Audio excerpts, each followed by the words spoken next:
hasretlikleri yüreğimi yakan ateş. Yine göz bebeklerimde tutuyorsun, içimden geçen buruk yokluğunla. Bedenimi yüreğimden söküyorsun.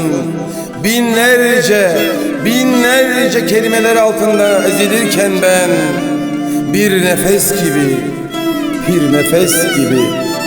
içimde geziniyorsun sen. Attığım her adım sana koşuyor. Yüreğine tutkulu yüreğim, gün geçtikçe içimde dağ gibi, bir alev gibi, bir ateş gibi büyüyorsun.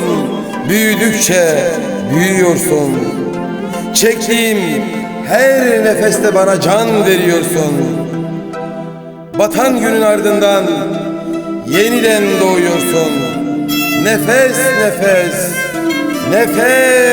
nefes çekiyorum seni. İçimde yaşıyorsun. Ellerim semada, seçtiğimiz şarkı niyetine.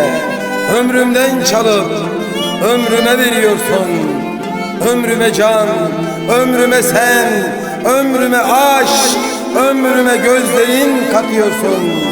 Nefes canımı alıyorsun.